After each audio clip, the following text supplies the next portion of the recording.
अनुपमा 14 दिसंबर 2021। पाखी अनुपमा को बुलाती है और अनुज के बारे में पूछती है। अनु का कहना है कि वह ठीक है और घर वापस आ गया है। पाखी का कहना है कि जब उसके स्कूल की सबसे अच्छी दोस्त घायल हो गई तो वह चिंतित थी। भगवान का शुक्र है कि माँ की सबसे अच्छी दोस्त अब ठीक है। अनु पूछती है कि क्या उसकी कोई बेस्ट फ्रेंड हो सकती है। पाखी कहती है क्यों नहीं। बापूजी फोन करते हैं और कहते हैं कि क्या वह अपने दिल का फैसला करने से पहले अपने प्रिय के दिल की जांच कर रही है। अनु का कहना है कि एक माँ का दिल बड़ा होता है जिसमें खुद और यहाँ तक कि उसका बच्चा भी होता है। बापूजी कहते हैं कि अब तोशु भी उसके साथ है और पहले से ही वह और समर उसकी तरफ हैं। उसने बा को अनुज के घर पर रात भर रहने के बारे में भी बताया और उसने कुछ नहीं कहा। उनका सुझाव है कि उन्हें लोगों की आलोचना करने के शौक के रूप में लोगों की परवाह नहीं करनी चाहिए, इसलिए उन्हें बस यह सोचना चाहिए कि अनुज को उनकी जरूरत है और जीके अकेले उन्हें लंबे समय तक नहीं संभाल सकते हैं आदि। वह कान्हाजी को धन्यवाद देती हैं कि उनका पूरा परिवार अब उनके साथ है और वह अपनी भावनाओं को व्यक्त करने में देरी न करे। इससे पहले कि बहुत देर हो जाए, वह अनुज को सूचित करेगी कि उसने उसे अपने दिल में प्रवेश करने की अनुमति दी है। जी के अनुज से कहता है कि जब मालविका वापस आएगी तो वे देखेंगे। अभी उसे खुश होना चाहिए कि उसका सपना पूरा हो रहा है और अनुज उसकी देखभाल करने के लिए उसके साथ रहेगा। अनुज कहते हैं कि उनकी खुशी अल्पकालिक है क्योंकि अनु यहाँ कुछ दिनों के लिए होगी। जी के कहते हैं कि कौन जानता है कि यह स्थायी होगा। अनुज का कहना है कि वह और तोशु हर समय उनके साथ रहेंगे। जी के कहता है कि वह ऑफिस जाएगा और तोशु अपनी पत्नी के साथ जाएगा, इसलिए अनुज के पास अनु के साथ बिताने के लिए पर्याप्त समय होगा। अनुज को अनु का बेसब्री से इंतजार रहता है। अनुज की कल्पना करते हुए अनुज के घर की ओर चल देता है। प्यार हुआ चुपके से गाना बैकग्राउंड में बजता है। वह पूरे रास्ते एक किशोरी की तरह चिल्लाती है और अंत में अनुज के घर पहुंचती है।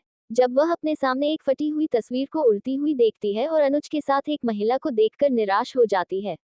अनुज जाग जाता है और अनु को देखकर मुस्कुराता है, लेकिन फिर उसकी और मालविका की फोटो को हाथ में और पूरे फर्श पर देखकर परेशान हो जाता है। वह जल्दी से तस्वीरें उठाता है। अनु पूछता है कि वह क्या कर रहा है। जी के उन्हें नोटिस करता है और सोचता है कि उसने गलती से बॉक्स गिरा दिया और तस्वीरें उड़ गईं। अब अनु क्या सोचेगी।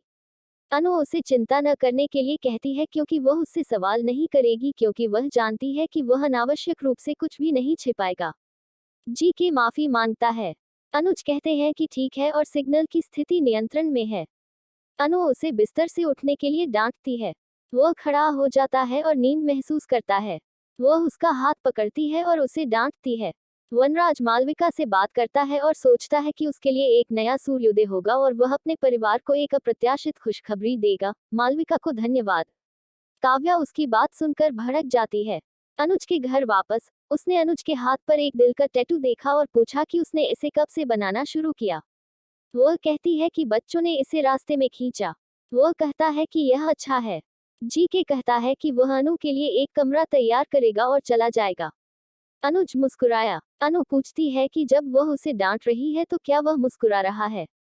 वह कहता है कि उसने आखिरकार उसकी दुनिया में प्रवेश किया। फिर कहता है कि यह घर उसकी दुनिया है।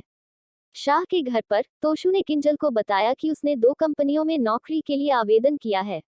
वह कहती है कि उसे उस पर गर्व है। उनका कहना है कि उन्हें अभी तक नौकरी नहीं मिली है।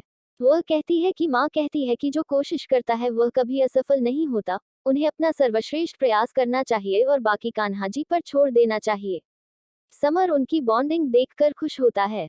बा अनुज के लिए अपनी चिंता दिखाती है और तोशु को अनुज के घर जाने के लिए कहती है क्योंकि उसे दवाओं की आवश्यकता हो सकती है और जी के इसे संभाल नहीं सकता है।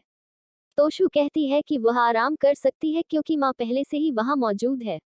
अनु अनु को दवाएं परोसती है। अनुज अनु से पूछता है कि क्या उसे यहाँ रहकर अजीब लग रहा है, तो वह जी के से उसे अपने घर वापस ले जाने के लिए कहेगा। वह कहती है कि वह कहीं नहीं जाना चाहती और अपना बैग पकड़े हुए उसे देखकर मुस्कुराती है।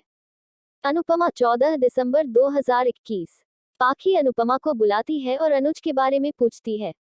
अनु का कहना है कि वह ठीक है और घर वापस आ गया है। पाखी का कहना है कि जब उसके स्कूल की सबसे अच्छी दोस्त घायल हो गई तो वह चिंतित थी। भगवान का शुक्र है कि माँ की सबसे अच्छी दोस्त अब ठीक है।